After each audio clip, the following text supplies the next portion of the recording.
Hey friend, please subscribe. 1 second for you. Big deal for me. It wasn't the words that stung the most. It wasn't the insults, the snide comments, or the public exposure. It was the look on her face when she hit send. That moment, when she knew what she had done and still went ahead with it anyway. I had never thought this would happen. You see, I was the kind of guy who preferred silence over drama, who kept my emotions locked away and just focused on making things work. My name's Greg. No flashy title, no grand backstory. Just a regular guy with a regular life. A quiet life with Laura, my wife of 8 years. We'd built our life together slowly, brick by brick, like most people. Sure, we had our disagreements, but there was always a sense that we were in it together. Or at least, that's what I believed. Our lives, our marriage, it was all underpinned by one thing: privacy.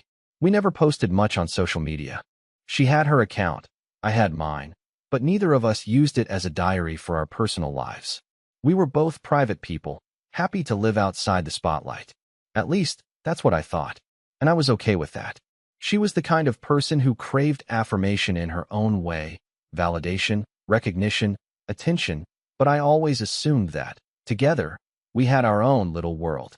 A world that was for us and no one else. Until that one day, when everything changed. I didn't see it coming at first. I thought she was just venting, letting off steam. She'd been upset lately, stressed with work, and I understood. Life had been hard on her, and I'd been trying to be the supportive husband. But something about her mood that day felt different. It felt colder, distant even. We were sitting on the couch, watching TV, and I noticed her scrolling through her phone a lot. A lot more than usual. She'd been on it for hours, her thumb flicking up and down, eyes fixed on the screen. At one point, I even asked, "Hey, what's going on? You all right?" She didn't answer immediately. She just stared at the phone screen, her lips pressed tight. And then she said it. "Why don't you ever post about me?" I blinked. "What? Why don't you ever post pictures of us, or say something nice about me online? It's like I don't even exist to your followers." I paused. I wasn't sure how to respond. "Laura, we don't need to do that. We don't need to prove anything to people. We're fine." But she wasn't satisfied. "Everyone else does it, Greg. Everyone else puts up sweet posts about their partners, their love lives. Why do I always have to be the one to share everything? Why can't you do it for once?" I could feel the tension building. I didn't know what to say. It wasn't that I didn't care about her. It was just that social media had never felt important to me. It was superficial, temporary. But I could see that it mattered to her, maybe even more than I realized. I rubbed my eyes. "Laura, you know I love you, right? I don't need to show the world that to prove it. You know that." She scoffed, throwing her phone down on the coffee table. "You never get it, do you?" Before I could respond, she stood up and walked into the other room. I was left staring at her phone, lying on the table in front of me. It felt like something had shifted, something irreversible. I wasn't sure what was going on in her mind, but I could tell it was serious. The next morning, I woke up to a notification on my phone. I usually ignored them, but something about the way Laura had left the house, how cold she'd been, made me open it up. It was from her Instagram. And there it was. The post that I never saw coming. It was a picture of us at a wedding, taken years ago. We were laughing, arms around each other, looking like we had it all figured out. But the caption, had me frozen in place. When you're in a marriage with someone who doesn't even care enough to post about you. Guess it's just me, myself, and I. Hashtag alone in this marriage, hashtag not enough, hashtag waiting for something better. I felt the blood rush to my face. The words burned in my gut.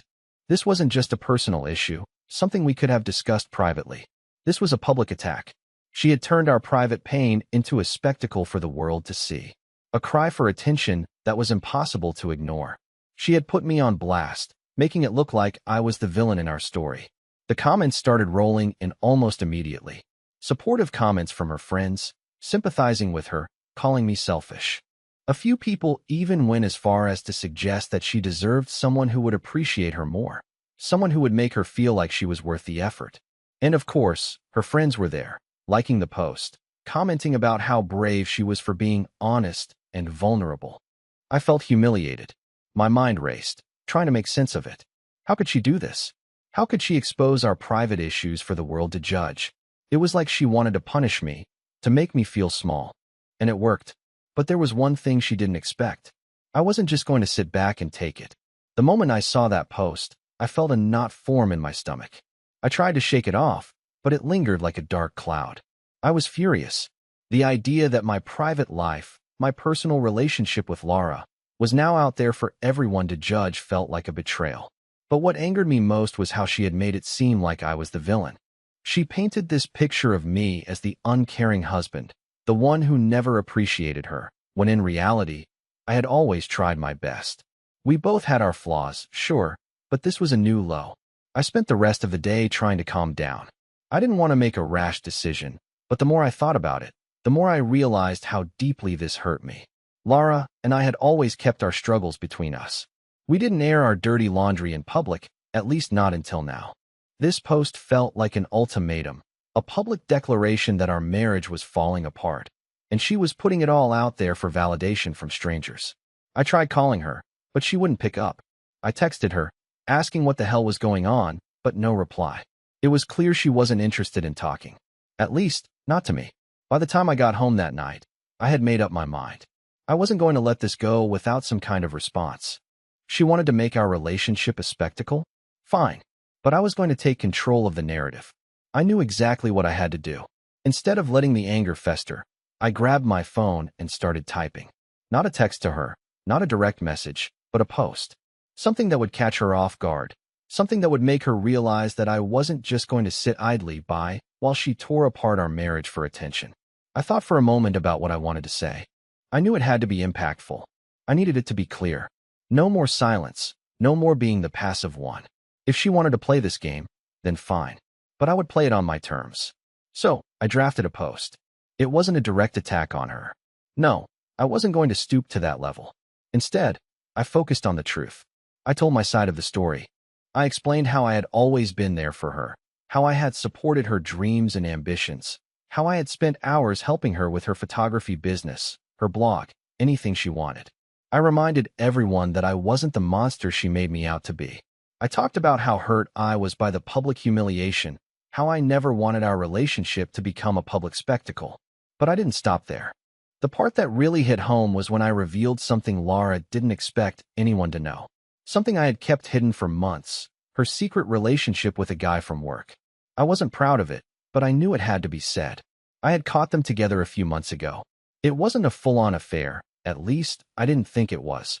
But there had been enough tension, enough flirting, enough moments of emotional distance between us that I started to suspect something. I had confronted her about it once, but she brushed it off, denied it. She was always good at deflecting. But now, I was ready to lay it all out there.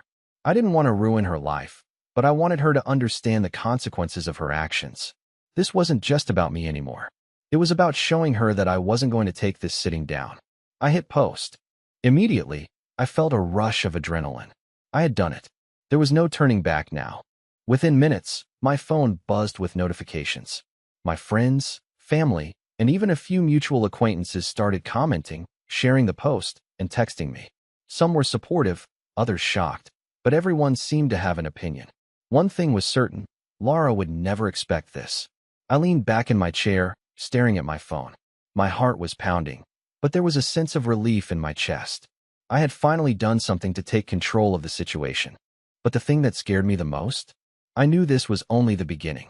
The moment I hit post, everything shifted. I didn't even need to look at my phone to know that Laura was going to be furious. It was only a matter of time before she saw what I had done. But honestly, I didn't care. In fact, I felt a strange sense of power. For the first time in a long time, I wasn't the one being pushed around, the one silently suffering. I had taken control of the narrative. The whole thing felt almost freeing. The notifications started flooding in almost immediately. Friends, family, people I barely knew were commenting on my post. Some were supportive, telling me they had no idea how hard I had been dealing with everything. Others were shocked, asking why I hadn't said something sooner. I didn't reply to any of them. I wasn't interested in engaging with the drama. I just wanted to wait and see what Laura would do. It didn't take long. Around an hour later, my phone buzzed with a text from her. Just a single line. "You've gone too far." I knew that was just the beginning. Laura didn't send a lot of texts, but when she did, it was because she was fuming. I could practically hear her voice in my head. Sharp, cutting, accusing. I waited for her to call, and it came. My phone rang, and it was her name on the screen. My thumb hovered over the accept button. I wasn't sure what I was expecting: anger, pleading, maybe even guilt, but I wasn't prepared for what actually happened when I answered. "What the hell is wrong with you, Greg?" she snapped as soon as I picked up. "How could you do that? You had no right. You've ruined everything."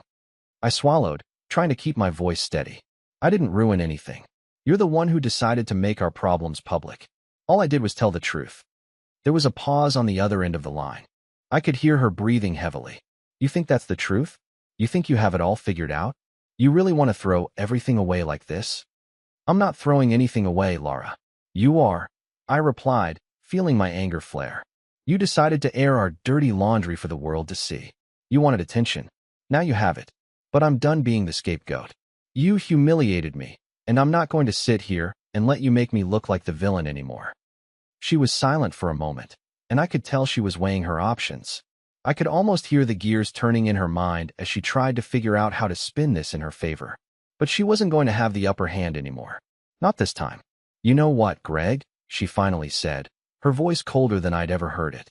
"You have no idea what I've been dealing with. You've never once tried to understand me.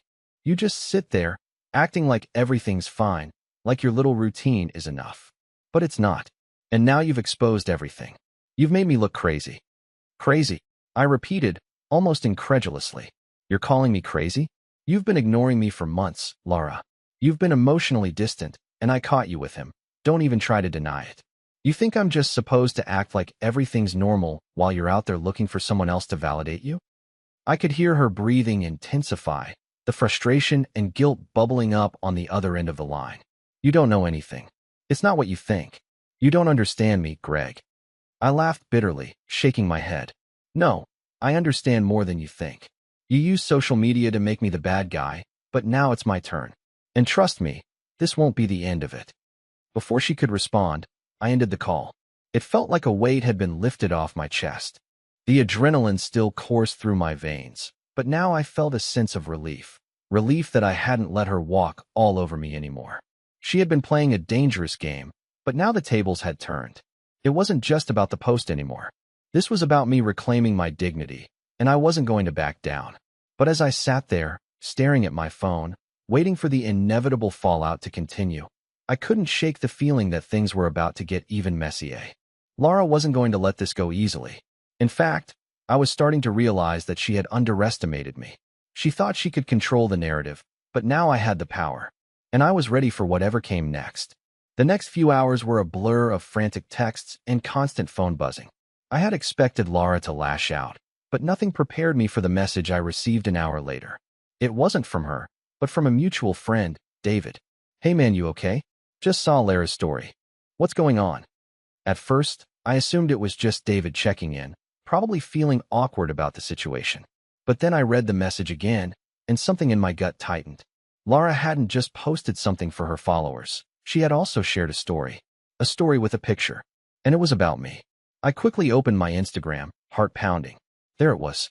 A blurry photo of me, taken a few days ago, with a caption, "When you realize your husband doesn't even care to notice how unhappy you are." The post was subtle, but the implications were clear. It was a dig, a public statement designed to make me look indifferent, uncaring. It was like she was pushing the blame back onto me, trying to manipulate the narrative even further. I was speechless.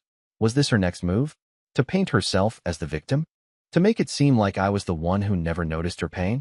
I sat there for a long moment, staring at the screen, processing what was happening. The game had just changed again. Laura had always been good at twisting things, and it seemed like she had mastered the art of playing the victim. She was manipulating the situation in a way that I hadn't expected. She was going to make me look like the bad guy, but I wasn't going to let that happen. Not again. I thought back to all the small signs, the moments I had ignored, the things she'd said in passing. I had always brushed them off, assuming everything would get better on its own. But now, it was all out in the open. That's when it hit me. This wasn't just about the post anymore. It was about something much deeper, something I had overlooked for a long time. I wasn't just fighting to protect my reputation or our marriage. I was fighting for control over my own life. Because, at that moment, it felt like Laura had hijacked everything, and I was powerless to stop her. I knew what I had to do next. The next day felt different. The silence between Laura and I was deafening, but it wasn't just awkward, it was heavy. I couldn't stop thinking about her story, the way she twisted everything to make me seem like the bad guy. It felt like she was testing me, trying to push me into a corner, but I wasn't going to give her the satisfaction. I had already made my move, and now I had to sit back and wait. But the waiting wasn't easy. Every text, every notification from friends or family, every call, it all just made the tension worse.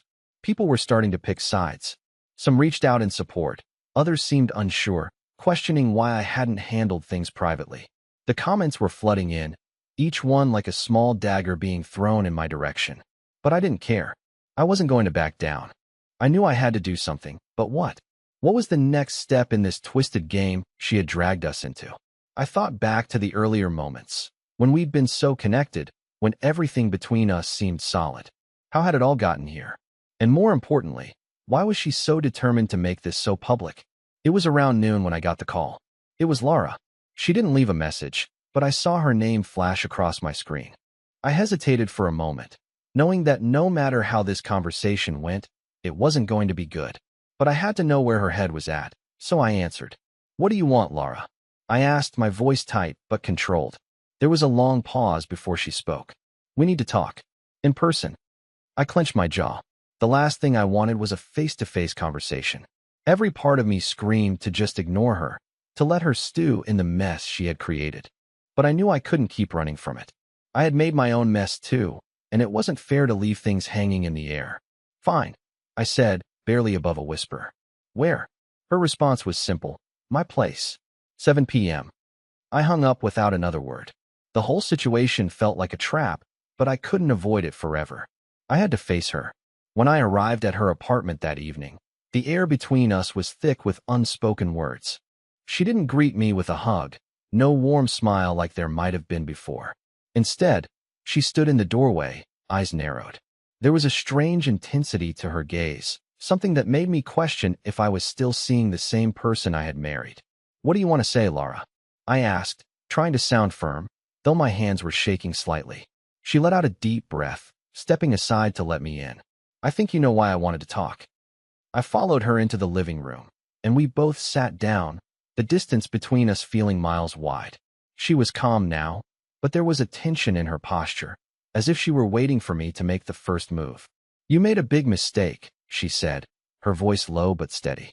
I wasn't surprised. I knew she'd try to turn it around, but I couldn't hold back anymore. "No, Laura, you made the mistake. You decided to air our private issues to the world. You thought that was going to fix everything?" Her eyes flashed. "You think you've got all the answers, don't you?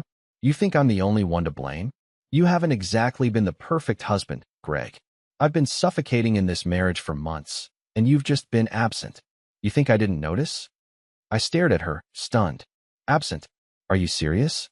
I've been working, trying to keep us afloat, doing everything I could to make this work. You've been out there, emotionally checking out, and now you want to blame me?" She leaned forward, her voice growing sharper. "You never saw me, Greg. You never saw what was going on with me. And now you want to sit here and tell me how it's all my fault?" The room felt like it was closing in on me. I tried to stay calm, but the frustration was bubbling up. "You think making everything public was going to solve anything? Do you honestly think the people on Instagram care about our problems? Or are they just another audience for you to perform for?" She stood up suddenly, pacing. "Maybe they care, Greg. Maybe they see something you don't. Maybe I don't need you to fix everything. Maybe I just needed you to see me." The words stung more than I wanted to admit. She had been telling me this for months, but I hadn't been listening. I had been so caught up in my own world, in my work, in trying to make everything perfect, that I had neglected the one thing that mattered the most, her. But was that reason enough to justify what she did? Was it enough to turn our marriage into a public spectacle? To expose me to the world like that? I looked at her, the pain in her eyes mixing with the anger, and I knew. This wasn't just about the post anymore. It was about us, about everything we had become. The lies, the silence, the broken pieces we were trying to glue back together. "I can't keep doing this, Laura," I finally said, my voice breaking through the tension. "I can't keep pretending that everything's fine. Maybe we need more than just an apology or a post to fix this. Maybe we need to face the truth." She didn't respond. She just stood there, looking at me like she was waiting for something. Waiting for me to decide if this was the end or the beginning of something new. I didn't have the answer yet, but I knew one thing for sure. I wasn't going to let her control the narrative anymore. The tension in the room was unbearable. I could feel it tightening around me, pushing down on my chest as Lara stood in front of me, her back rigid with anger. I had said my piece, but there was still so much left unsaid. I could tell she wasn't done, and honestly, neither was I. After a long silence, I finally spoke again. You can't just blame everything on me, Lara. You've been hiding things from me for months, and I've tried to give you space. I've tried to be patient. She didn't say anything, but her expression changed, subtle, almost imperceptible, like a flicker of guilt in her eyes. For the first time in this conversation, she looked vulnerable. I pressed on, feeling like I had to know the truth, even if it hurt. Why didn't you ever tell me how bad things were? Why didn't you say anything? Why go behind my back? She shifted uncomfortably, crossing her arms. You wouldn't have understood, Greg. You were so wrapped up in your own world, your work, your problems. You didn't see me. You didn't see the distance growing between us. I felt the frustration bubbling up again, but I forced myself to stay calm. I know I wasn't perfect, but there was something else, wasn't there? Something you weren't telling me. She finally looked at me, really looked at me, and for the first time in weeks, I saw something other than anger or deflection in her eyes. There was fear. Fear that maybe, just maybe, I was about to expose everything. Her voice was barely above a whisper when she spoke. I never wanted you to find out. I could feel my pulse quicken. Find out what, Lara? She hesitated for a long moment, like she was trying to find the right words. But when they came, they hit harder than I ever expected. There's someone else. There has been for a while. I froze. My breath caught in my throat as the words sank in. The world around me seemed to stop moving, like time itself was holding its breath. I had suspected something, sure. The distance between us, the late nights, the secretive phone calls. But hearing her admit it, hearing the words come from her mouth, shattered everything. I felt a cold wave of disbelief wash over me. Who? I managed to say, my voice barely a whisper. Her eyes darted away, unable to meet mine. She was hiding something, and I could feel it. It doesn't matter. What matters is that I've made a mistake, and I don't know how to fix it. I don't know if I can. I sat back, the weight of her confession pressing down on me. You've been seeing him while we're still married? She nodded slowly, her shoulders slumping as if the weight of her own guilt was finally crashing down on her. I never meant for it to happen. It just did, and now I can't take it back. I felt sick, betrayed. The woman I had trusted with everything, the woman I had fought for, had been lying to me all this time. It wasn't just the emotional distance anymore. It was the fact that she had been sharing herself with someone else, behind my back, while I was giving her everything I had. How long? I asked, my voice thick with emotion. Months, she admitted, her voice breaking. It started off as something small. Flirting. Texts. I didn't think it would go anywhere. But then it did. And by the time I realized what was happening, I was already too deep in. I stood up, pacing around the room, trying to make sense of what she had just said. How had I been so blind? How had I let this happen? You never thought to come to me? I asked, my voice cracking. You never thought to talk to me about how you were feeling? Instead, you went behind my back. I didn't know how to talk to you, Greg. I didn't think you'd understand. You were always so focused on everything else but me. I was lonely, and he listened. He made me feel heard. He made me feel important again. I felt a sharp pain in my chest. So what now? What am I supposed to do with this? She shook her head. I don't know. I don't even know if we can fix this. There was no anger in her voice anymore. No defensive tone, no manipulation. It was as if the person I had married, the woman who had once been my world, had just given up. She was exhausted, emotionally drained, and I realized with a sinking feeling that maybe she had checked out long before I did. But even so, I wasn't ready to give up. I wasn't ready to let her get away with tearing us apart so easily. I had to make a choice. You need to figure out what you want, Lara, I said, my voice steady despite the storm inside me. But I'm not going to keep playing this game. You can't just string me along and expect me to pretend everything's fine. I know, she whispered. I'm sorry, but sorry didn't seem like enough. And it wasn't going to fix what she had broken. The weight of Lara's confession hung in the air like a suffocating cloud, and I couldn't escape it. The room felt smaller, tighter, like the walls were closing in. My hands were shaking, and no matter how hard I tried to focus, the words she had just said kept echoing in my mind. Months. How long had this been going on? How long had I been living in the dark, blind to the truth that she had been hiding from me? I tried to steady myself, but the anger, the betrayal, it was all too much. I couldn't look at her without seeing the lies, the moments I had missed, the times I tried to make things work when she had already checked out. I trusted you, I said, my voice low, barely above a whisper. It felt like a punch in the gut just to say the words aloud. Lara's face crumbled. I know. I never wanted to hurt you, Greg. I never meant for it to go this far. Her words felt empty now, like hollow excuses. I couldn't find it in me to care about her apologies anymore. I had spent so much time trying to understand her, trying to make sense of the distance between us, but now it was all clear. She had been pushing me away while pulling someone else closer.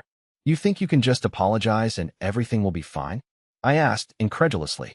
You think after all this, we can just go back to normal? I don't know, she admitted, her voice cracking. I don't know if we can fix this. I don't know if we can ever be the same. Her honesty hurt almost as much as the betrayal itself.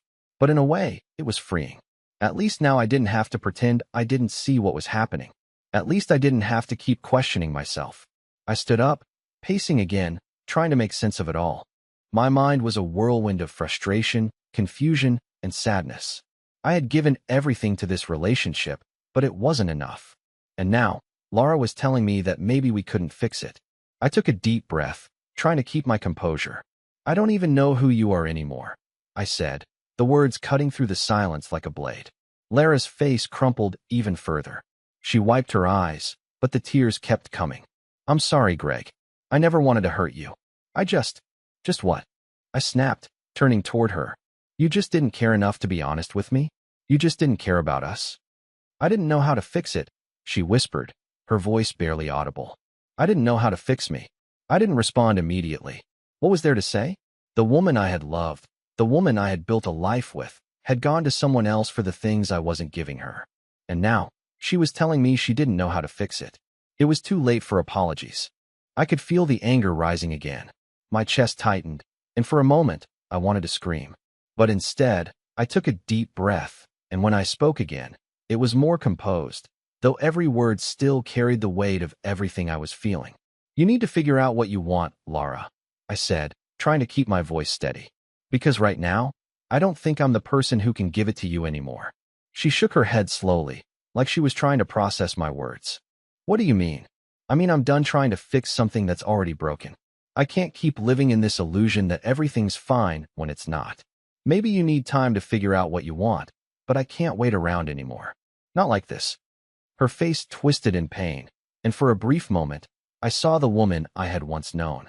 But then it faded, replaced by the cold reality of what had happened between us. I'm sorry, she repeated, but I couldn't find it in me to say anything back. The silence that followed felt suffocating, and as I turned to leave, I knew that everything had changed. There was no going back from this. But as I reached the door, she called out to me. Greg, please, don't leave like this. Don't walk away. I stopped, my hand on the door handle, and turned to face her one last time. You've already walked away, Lara, I said quietly. I'm just catching up. I opened the door and walked out, the weight of the situation crashing down on me. I didn't know where I was going or what I was going to do next, but I knew one thing for certain. The life I thought I had was gone, and there was no way to undo what had been done. The next few weeks felt like a blur, a strange mix of numbness and slow healing. I didn't immediately feel relief after leaving Lara's apartment. In fact, I felt lost. My whole world had been turned upside down. But as time passed, I started to realize something important. I was better off without her. It wasn't an easy truth to accept, but it was the reality. She had betrayed me, and as much as I had loved her, I wasn't going to allow myself to stay in a relationship that was built on lies. I threw myself into work, something I had neglected for far too long. But more importantly, I started reconnecting with myself. I spent time with friends I hadn't seen in years, rekindling old hobbies and passions. I remembered who I was before I met Lara, the person who was content on his own, the person who didn't need anyone else to feel complete. And in that rediscovery, I found strength. As for Lara, she didn't try to contact me much after that night. Her social media posts about our failed marriage stopped, and for a while, I wondered if she would try to reach out again.